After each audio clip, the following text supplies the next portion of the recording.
So hello everyone, मैं हूं रितेश कुमार और आप देख रहे हैं अपना पसंदीदा चैनल ज्ञान उदित क्लासेस। दोस्तों, आज की इस क्लास में बात करने वाले हैं क्लास 10th मैथ, जिसमें हमारा चैप्टर नंबर 3 चल रहा था, दो चर वाले रैखिक समीकरण युग्म। इसकी हम प्रश्नावली 3.1 स्टार्ट कर चुके हैं। ये इस चैप्टर का यह तीसरा लेक्चर है।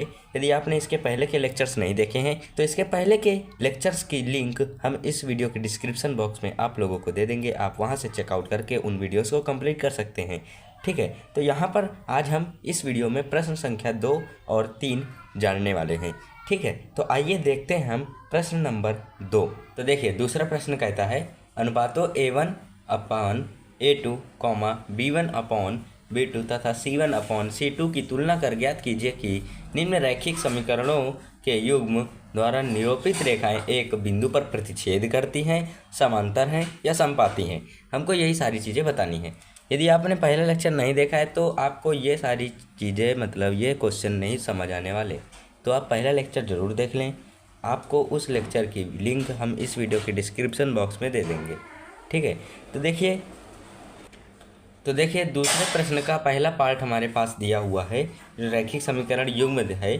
5x - 4y + 8 = 0, 7x + 6y ± 9 = 0। ये हमको क्वेश्चन दिया हुआ है और हमको बताना है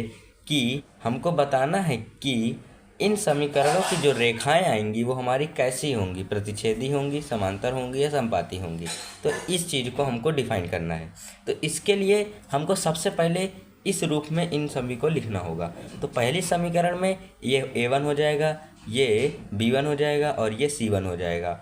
और दूसरी समीकरण जो दी है इसका युग्म, ये हमारा हो जाएगा A2 और ये B2 और ये C2, और निशान के साथ लिखेंगे।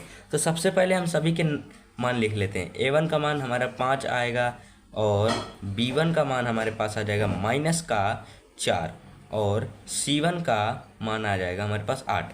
ठीक, समझ रहे होंगे कि हम कैसे निकाल रहे हैं। निशान के साथ में पहली समीकरण हमारी A1 B1 C1 हो जाएगी और निशान के ही साथ में दूसरी समीकरण में से हम A2 B2 C2 निकाल लेंगे। तो उसी प्रकार हम यहाँ से A1 का निकाल लिया, अब हम A2 का निकालेंगे तो 7 आ जाएगा, फिर B2 का आएगा प्लस का 6 आ जाएगा, मतलब 6, और C2 का निकालेंगे तो -9 आ जाएगा। अब इतना कार्य करने के पश्चात हम इनको सभी को अपॉन में लिख देंगे, मतलब इनका हम अनुपात निकालेंगे। तो 5:7 मतलब A1 अनुपात A2, फिर इक्वल करेंगे B1/B2 बराबर C1/C2। हम ये वाली कंडीशन अप्लाई करेंगे तो हमारे पास 5/7 हो जाएगा, फिर -4/6 हो जाएगा, फिर बराबर लगाएंगे 8/9 हो जाएगा। तो आपको क्या लग रहा है कि ये तीनों बराबर हैं? नहीं, तो ये हमारे तीनों बराबर नहीं हैं। तो इसका मतलब जब हमारे तीनों ही ना बराबर हों तो वो हमारी कैसी रेखाएं प्रतिच्छेदी हो जाती हैं। कैसी रेखाएं होंगी? तो वो हमारी रेखाएं प्रतिच्छेदी हो जाएंगी। तो आशा करते हैं आपको पहला प्रश्न बेहतर तरीके से समझ आ गया होगा। तो हमारी रेखाएं कैसी हो जाएंगी? प्रतिच्छेदी। ठीक है, समझ गए? मतलब इसमें कौन सी कंडीशन अप्लाई हो रही है? A1/A2 नॉट इक्वल टू है B1/B2, ये वाली कंडीशन अप्लाई हो रही है। तो आशा करते हैं आप पहला क्वेश्चन समझ गए होंगे। अब देखते हैं दूसरा प्रश्न। तो दूसरे प्रश्न में हमको जो समीकरण दी है इनकी रेखाएं बतानी है कैसी होंगी। तो इसी समीकरण को हम इसी टाइप से लिख लेंगे। तो हम सीधे करते हैं। A1 का मान हमारा आएगा यहाँ से 9 और A2 का मान आएगा यहाँ पे 18। ठीक, इक्वल का साइन लगाएंगे। अब B1 का मान आएगा हमारे यहाँ पे 3। ठीक, और B2 का मान आएगा यहाँ पे दूसरी समीकरण से निकालेंगे 6 आ जाएगा, फिर इक्वल का साइन लगाएंगे। अब C1 का मान आएगा यहाँ पे 12 और C2 का मान आ जाएगा यहाँ पे 24। अब देखिए, अब हम इसको काट लें। कैसे? मतलब 9 × 1 = 9, 9 × 2 = 18, 3 × 1 = 3, 3 × 2 = 6, 12 × 1 = 12, 12 × 2 = 24। अब देखिए 1/2 1/2 इक्वल 1/2 1/2 इक्वल 1/2, मतलब ये हमारे तीनों ही बराबर आ रहे हैं। जब तीनों बराबर आ जाते हैं तो रेखाएं का हल जो हमारा निकलता है, जो हमारी रेखाएं आती हैं वे समपाती आती हैं। तो इस समीकरण के लिए हमारी जो रेखाएं होंगी वो समपाती होंगी।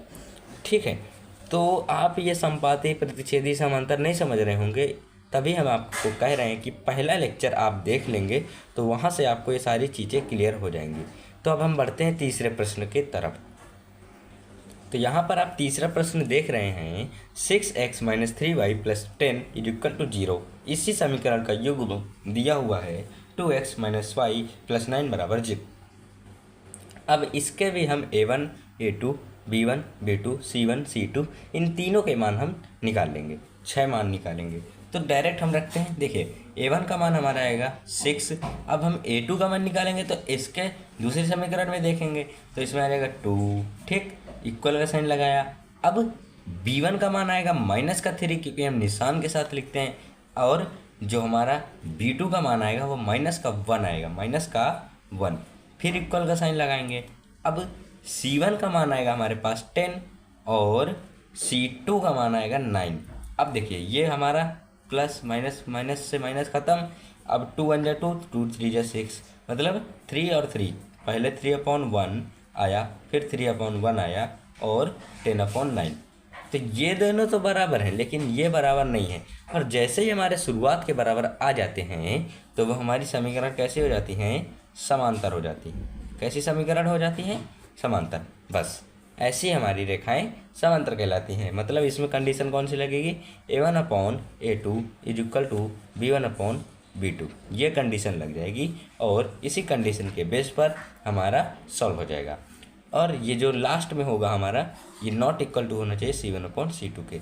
इसी कंडीशन के बेस पर हम बता सकते हैं कि हमारी जो रेखाएं हैं वो समांतर है, ठीक है। यदि तीनों बराबर होंगे तो संपाती, यदि शुरुआत के दो बराबर होंगे तो समांतर, यदि नहीं होंगे तो प्रतिच्छेदी रेखाएं होंगी। तो आशा करते हैं आप कॉन्सेप्ट बेहतरीन तरीके से समझ भी गए होंगे और क्वेश्चन भी आपको समझ आ गया होगा। अब हम देखते हैं तीसरा प्रश्न।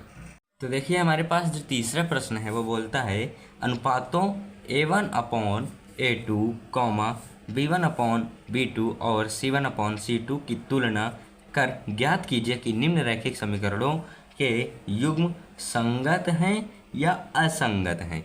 अब ये संगत असंगत क्या है, यदि आपने पहला लेक्चर नहीं देखा है तो फिर समझ आने वाला नहीं है, बट कोई बात नहीं, हम समझाने की कोशिश करते हैं। देखिए प्रतिच्छेदी रेखाएं, मतलब जब दो रेखाएं आपस में मिलती हैं तो वो संगत रेखाएं हो जाती हैं, और जब दो रेखाएं आपस में नहीं मिलती हैं तो असंगत रेखाएं हो जाती हैं।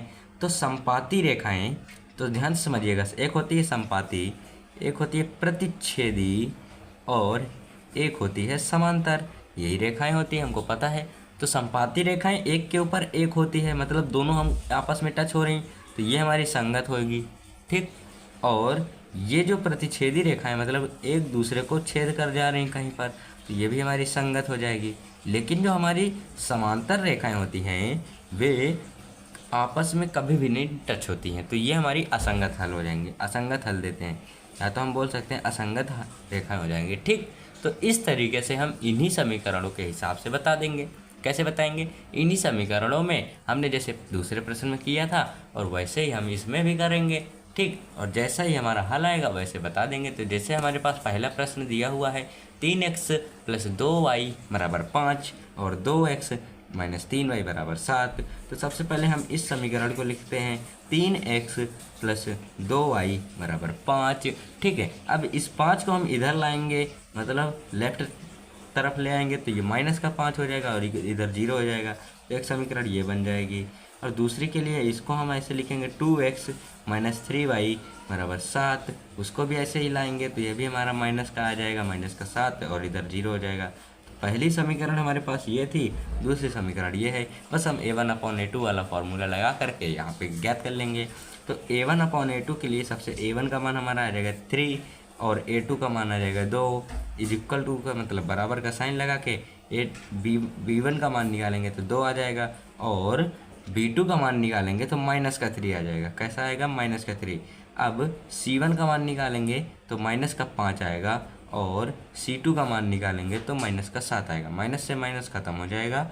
और देखिए ये हमारे आपस में बराबर नहीं है और ये भी बराबर नहीं है, तो हम क्या कह सकते हैं कि ये दोनों हमारी प्रतिच्छेदी रेखाएं। ये कैसा गुणा आ रहा है, a1/a2 ≠ b1/b2। अब जब ये ऐसी हमारी कंडीशन बन जाती है तो जो हमारी रेखाएं होती हैं वो प्रतिच्छेदी होती हैं, और प्रतिच्छेदी रेखाएं हमको संगत हल देती हैं। तो मतलब इस समीकरण के लिए हमारी जो रेखाएं होंगी वो संगत होंगी। कैसी होंगी? संगत। समझ गए? आंसर आपको समझ आया? अब दूसरा प्रश्न देखिए। तो उसी प्रकार से हमारा जो दूसरा प्रश्न है वो भी देखिए। यहाँ पे दिया हुआ है 2x माइनस 3y बराबर 8 और 4x माइनस 6y बराबर 9। बस उसी तरीके से हमको इसको भी कर लेना है। मतलब ये 8 को इधर ले आएंगे तो माइनस का 8 हो जाएगा, 9 को इधर ले आएंगे तो माइनस का 9 हो जाएगा। तो a1/a2 के फॉर्म में रख दें, समझ आ जाएगा आपको। देखिए a1/a2 के लिए हम पहले a1 का मान चाहिए, तो a1 का मान हमारे पास 2 आ जाएगा। ठीक, 2/a2 क्या आ जाएगा? 4 लिखा, बराबर का साइन लगाया। b1 का मान हमारे पास माइनस का 3 है तो माइनस का 3 लिखा। अब b2 का मान हमारे पास माइनस का 6 है तो माइनस का 6 लिखेंगे, फिर बराबर का साइन लगाएंगे। अब देखिए यहाँ पर 8 है, यदि हम इधर ला के लिखेंगे तो माइनस का 8 आएगा। तो क्या लिखेंगे? माइनस का 8। और ये यहाँ पे हमारे पास क्या है? 9। इधर ला के लिखेंगे तो माइनस का 9 आएगा। क्या? माइनस का 9। माइनस से माइनस खत्म, माइनस से माइनस खत्म। 2 1 जा 2, 2 2 जा 4, 3 1 जा 3, 3 2 जा 6। तो मतलब आया 1/2 इज इक्वल टू 1/2। फिर बराबर का साइन लगा के इसको लिख लिया। लेकिन ये बराबर है नहीं तो इसको नहीं लिखेंगे। ये वाली जब हमारी कंडीशन आ जाती है, कौन सी? a1/a2 बराबर b1/b2। जब ये कंडीशन आ जाती है तो हमको पता है कि रेखाएं हमारी समांतर होती हैं। जब समांतर हो जाएंगी तो हमको हल कैसा मिलेगा? असंगत हल मिलेगा, क्योंकि समांतर रेखाएं आपस में कभी टच नहीं होती हैं, इसलिए असंगत हो जाएगा। ठीक, समझ गए? अब देखते हैं हम तीसरा प्रश्न। तो देखिए हमारे पास तीसरा प्रश्न है 3/2x प्लस 5/3y बराबर 7 और 9x माइनस 10y बराबर 14। देखिए ये समीकरण थोड़ा मतलब हमको इसको सॉल्व करना पड़ेगा। ये हमको समीकरण ऐसी दी है कि इसको सॉल्व करना पड़ेगा। यदि हम सॉल्व ना करें तो हम भी उसी प्रकार से करेंगे जैसे हमने पिछले क्वेश्चन में किया था, उसी तरह करेंगे और सॉल्व कर लेंगे। यदि आसान बनाना चाहते हैं तो पहले हम इसी समीकरण को और आसान रूप में लिख लेते हैं। देखिए कैसे लिखेंगे? जैसे 3/2x प्लस 5/3y बराबर 7 ये दिया हुआ है। यदि हम एलसीएम ले लें, इसको हम इधर बुलाएं या तो हम इतने में ही एलसीएम ले लेते हैं। तो एलसीएम आएगा हमारा 6। ध्यान से समझिएगा, एलसीएम आएगा 6। अब 2 3 जा 6 होता है तो 3 3 का 9x आ जाएगा और यहाँ पे 10y आ जाएगा बराबर 7। अब यहाँ पे यदि हम इसको सॉल्व करेंगे तो 9x प्लस 10y बराबर ये इधर आ जाएगा। तो 7 का 6 में हम गुणा करा देंगे तो आ जाएगा 42। तो ये समीकरण हमको पहली समीकरण प्राप्त हो जाएगी। ये हमारी पहली समीकरण होगी। इसी तरीके से अब हम पहली समीकरण ये आ गई है, दूसरी समीकरण हमको दी हुई है और हम a1/a2 के रूप में लिख लेंगे। ये हमारी 1 वाली लाइन है और ये हमारी 2 वाली लाइन है। तो a1 के लिए हमारा मान आएगा 9। ध्यान समझते चलिएगा, a1 के लिए मान आएगा 9, a2 के लिए भी मान आएगा हमारा पास 9। अब a2 के लिए समझिएगा, b1 के लिए मान आएगा हमारे पास 10 और b2 के लिए मान आएगा हमारे पास माइनस का 10। ठीक, क्या आ जाएगा? माइनस का 10 इज इक्वल टू। अब देखिए यहाँ पे हमारे पास 42 है तो यहाँ यदि हम लिखेंगे इधर बुलाकर तो माइनस का 42 हो जाएगा। ठीक, दिख नहीं रहा होगा तो समझ आ रहा होगा। ठीक है, लाइटिंग प्रॉब्लम हो जा रही है कुछ दिनों से, इसीलिए हम वीडियो 2 दिन नहीं बनाए थे। कोई बात नहीं, आप मैनेज कर लीजिएगा। 42 आया। अब हम a2 में दूसरी समीकरण में जाकर के c2 का मान निकालेंगे तो माइनस का 14 आ जाएगा। ठीक, अब देखिए यहाँ पे माइनस से माइनस खत्म, 9 से 9 खत्म, 10 से 10 खत्म, तो बचा क्या? और 14 का 14, 14 × 42, 3 बार में खत्म। अब देखिए बचा क्या क्या वो लिख लेते हैं। यहाँ पे 1/1 बचा बराबर माइनस का 1/1 बचा बराबर 42/14 बचा। ठीक, ठीक है, ये कट जाएगा। ठीक, कट जाएगा, 3 बार में खत्म हो जाएगा। ठीक है, तो ये हमारे पास आ जाएगा 3। ठीक, 3/1।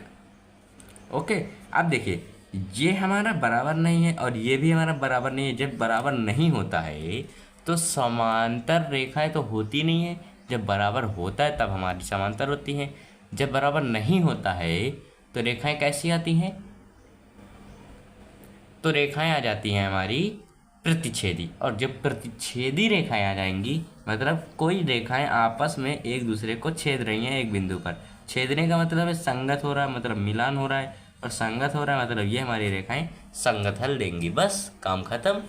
इसी तरीके से आप क्वेश्चन को सॉल्व कीजिएगा, प्रैक्टिस कीजिएगा। ना समझ आए कमेंट कीजिएगा, हम आपको उस टॉपिक के बेस पर हम आपको दूसरी वीडियो बना करके ज़रूर देंगे। तो आशा करते हैं आपको आज का यह वीडियो बहुत ही बेहतरीन तरीके से समझ आया है। यदि समझ आया है तो वीडियो को लाइक और चैनल में नए हो तो चैनल को सब्सक्राइब ज़रूर कीजिएगा। हम मिलते हैं जल्दी नेक्स्ट वीडियो में, तब तक के लिए बाय। जय हिंद, जय भारत।